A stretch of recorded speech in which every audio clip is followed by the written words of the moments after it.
ನಮಸ್ಕಾರ. ಸಖತ್ ಸುದ್ದಿ ಯೂಟ್ಯೂಬ್ ಚಾನಲ್ಗೆ ಸ್ವಾಗತ. ನಾನು ಸಾಯಿ ವಿನಾಯಕ.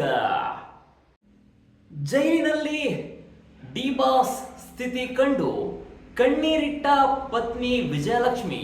ಹೌದು, ಜೈಲಿನಲ್ಲಿರುವ ಪತಿ ದರ್ಶನ್ ಪರಿಸ್ಥಿತಿ ಕಂಡು ಪತ್ನಿ ವಿಜಯಲಕ್ಷ್ಮಿ ಕಣ್ಣೀರಿಟ್ಟಿದ್ದಾರೆ. ರೇಣುಕಾಸ್ವಾಮಿ ಕೊಲೆ ಪ್ರಕರಣದಲ್ಲಿ 2ನೇ ಬಾರಿ ಜೈಲು ಸೇರಿರುವ ನಟ ದರ್ಶನ್ಗೆ ಒಂದರ ಮೇಲೊಂದು ಸಂಕಷ್ಟಗಳು ಎದುರಾಗುತ್ತಿವೆ. ಪರಪ್ಪನ ಅಗ್ರಹಾರ ಜೈಲಿಗೆ ವಿಜಯಲಕ್ಷ್ಮಿ ಭೇಟಿ ನೀಡಿದ್ದ ಸಂದರ್ಭದಲ್ಲಿ ದಿಂಬು ಇಲ್ಲದೆ ಪರದಾಡುವಂತಿದ್ದು, ಕೂರಲು ಕುರ್ಚಿಯೂ ಸಹ ಇಲ್ಲದೆ ಒದ್ದಾಡುವಂತಾಗಿದೆ. ಜೊತೆಗೆ ವ್ಯಾಯಾಮ ನಡಿಗೆಗೆ ಅವಕಾಶ ಇಲ್ಲದೆ ಕಷ್ಟವಾಗುತ್ತಿದೆ ಎಂದು ದರ್ಶನ್ ಸಂಕಷ್ಟ ತೋಡಿಕೊಂಡಿದ್ದಾರೆ.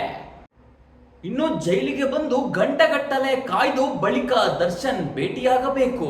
ಹೀಗಾಗಿ ನಟ ದರ್ಶನ್ ನಮ್ಮ ಹಣೆ ಬರಹ ಇರೋ ಹಂಗಾಗುತ್ತೆ, ನೀನು ಇನ್ಮುಂದೆ ಜೈಲಿಗೆ ಬರಬೇಡ ಎಂದು ಹೇಳಿ ಕಳುಹಿಸಿದ್ದಾರೆ ಎಂದು ತಿಳಿದು ಬಂದಿದೆ.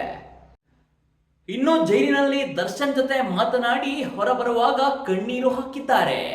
ನಂತರ ಮಾಧ್ಯಮದವರನ್ನು ಮಾತನಾಡಿಸಲು ಹೋದಾಗಲೂ ಕೈ ಮುಗಿದು ಅಳುತ್ತಾ ಕಾರಿನಲ್ಲಿ ತೆರಳಿದ್ದಾರೆ. ವೀಕ್ಷಕರೇ, ಅದೇನೇ ಇರಲಿ, ಕನ್ನಡಿಗರ ನೆಚ್ಚಿನ ಡಿ ಬಾಸ್ ಆದಷ್ಟು ಬೇಗ ಜೈಲಿನಿಂದ ವಾಪಸ್ಸಾಗಬೇಕು. ನೋಡಿದ್ರಲ್ಲ ವೀಕ್ಷಕರೇ, ಇದು ಈ ದಿನದ ವಿಶೇಷ. ನನ್ನ ಈ ವಿಡಿಯೋ ನಿಮಗೆ ಇಷ್ಟ ಆದರೆ ಲೈಕ್ ಮಾಡಿ, ಹಾಗೆ ಶೇರ್ ಮಾಡಿ ಮತ್ತು ತಪ್ಪದೆ ನನ್ನ ಯೂಟ್ಯೂಬ್ ಚಾನಲ್ ಅನ್ನು ಸಬ್ಸ್ಕ್ರೈಬ್ ಮಾಡಿ.